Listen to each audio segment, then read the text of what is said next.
Guys, good evening. Ang kapayapaan ng Diyos sa ating lahat. Yan, welcome back sa ating YouTube channel. Meron tayong kakalikutin dito guys. Na board, floor mounted to na 3TR.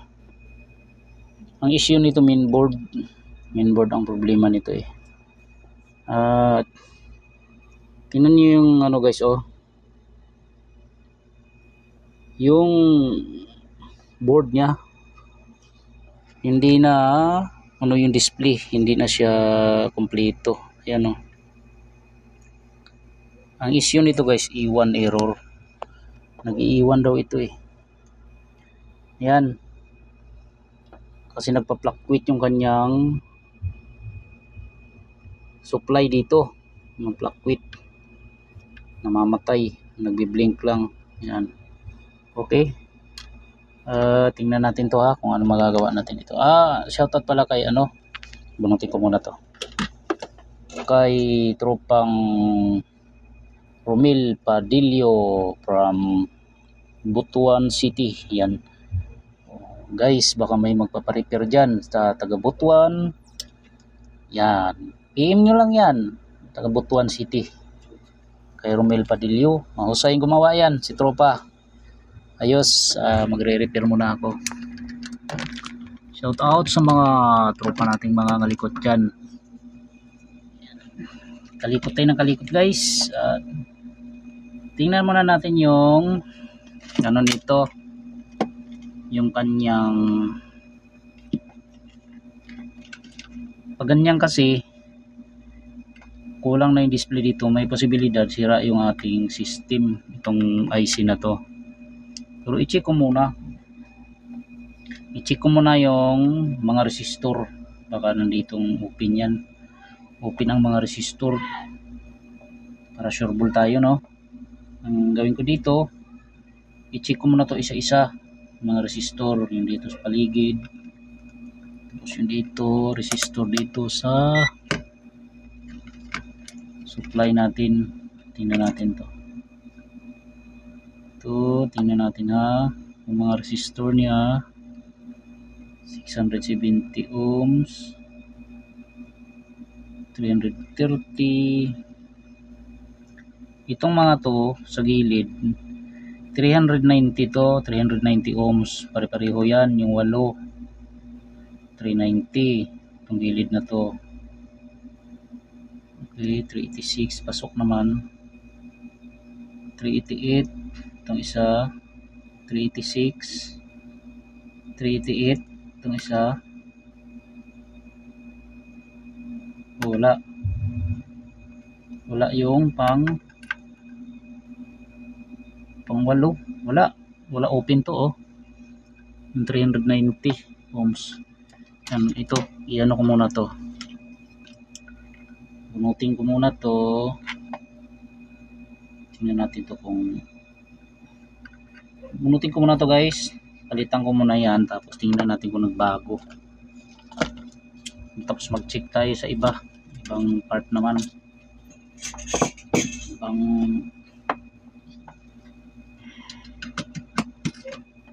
natin to. Yung resistor nya dito pa talaga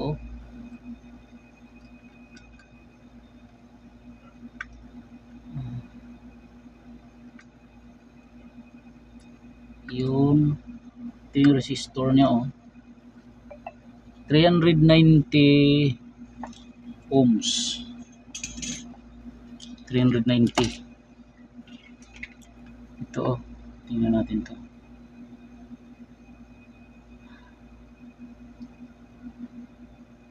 Then open talaga siya guys. Lumipad pa, open ang resistor nya.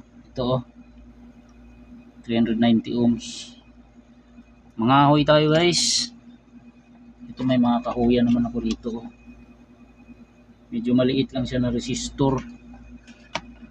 Wala nang iba mahirap pumanap nito na ganitong resistor. Pareho ng value pero maliit ng bahagya yung amperes. Tingnan natin to. Wala na kasi yung aking tinapon ko na eh. Yung ganito kong board pareho.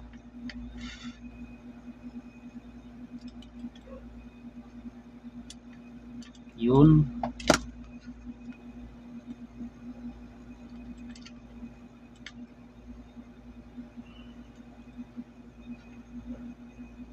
Ito 390 to. 390. Yan. Medyo maliit lang siya.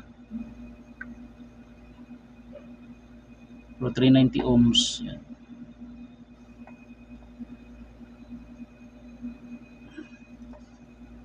Mahirap lang siyang ihinang kasi gilid. Yan. Yun.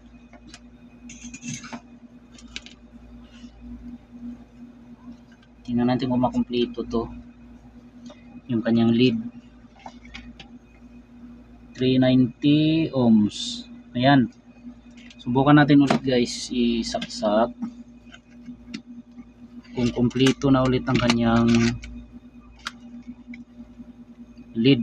Lalabas dyan E4 error.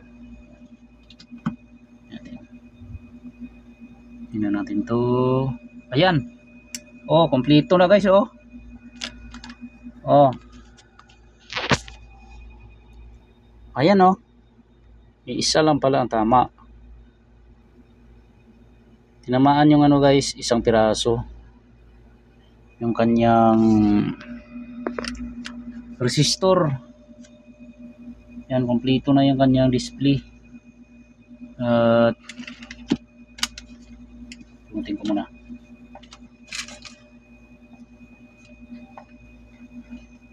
Ang problema pa nito, kailangan ko ng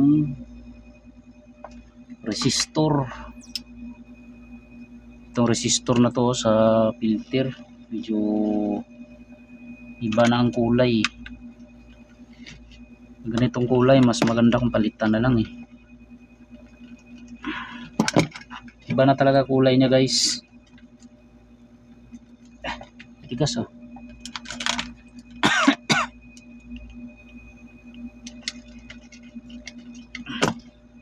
Ito guys oh, parang sunog na iwan. Ayan oh, nangitim na siya. Bunutin ko muna to. Wala pa naman ako nito available. Bunutin ko muna yung kanyang kapasitor, ay ano, resistor.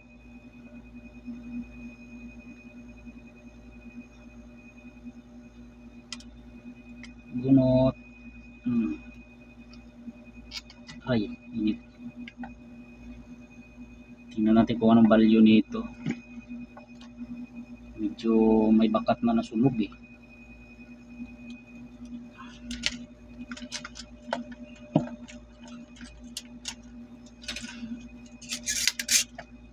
Yan, tingnan natin to.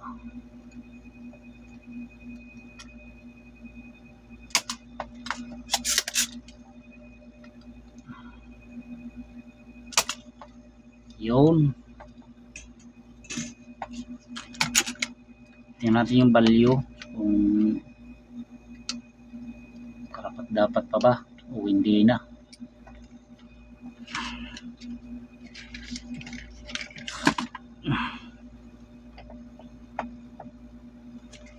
Itim na kasi.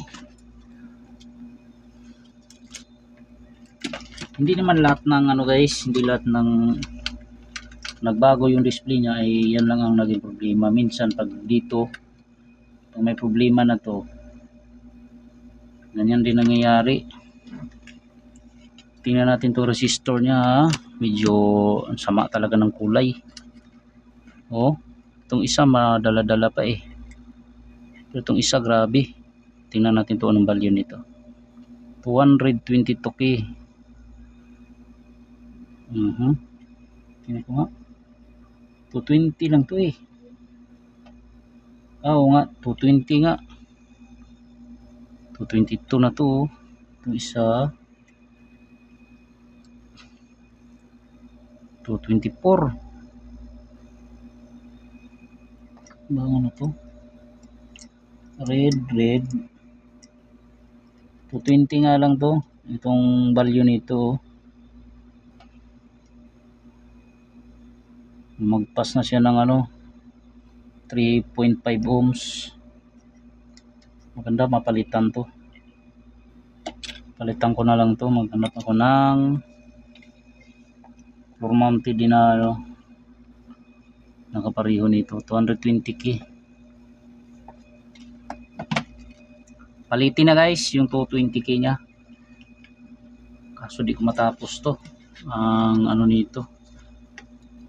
Kasi wala na akong available nito eh. Bukas ko pa ito mapalitan. Mahanapan ko pa ng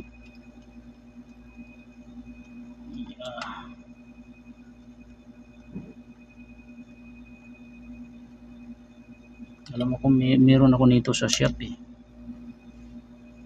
May natabi yata ako nito sa shop. Pero mura lang naman yung mga ganitong resistor guys. Mura lang yan. 2 piso lang yan eh. Kaya 5 piso. Sa ibang tindahan 5 pesos.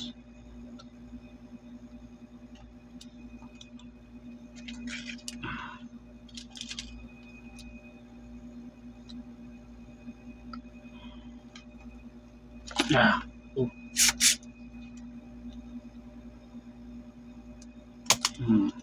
Yun. Ayos. Siyempre, i-share muna natin yung ano natin kung ano yung pinalitan. Mga filter niya, check natin. Tapos, mag-check tayo sa ibang resistor. Maya, merong dito oh. Importante na nag-check tayo ng mga resistor. Ano to guys eh? Ito. Dito galing yung ating supply ng ating mainboard dito sa IPM. Pag sira ang IPM natin, wala tayong power. Walang power na pupunta rito. Ang ilaw lang yan, itong pula. Itong ilaw lang na to pero walang display yung ating mainboard. Check muna tayo sa ano check ko muna to. Yung mga resistor, 2K. Ito. 2K. Ito. 4.9. 2K. 5K. Ayos naman. Dito 10K. Okay siya guys. Yun lang ang problema niya isa. Ito sa mga ano naman to, sa mga sensor. Sa mga sensor to, yung mga resistor dito. Ito isa na to.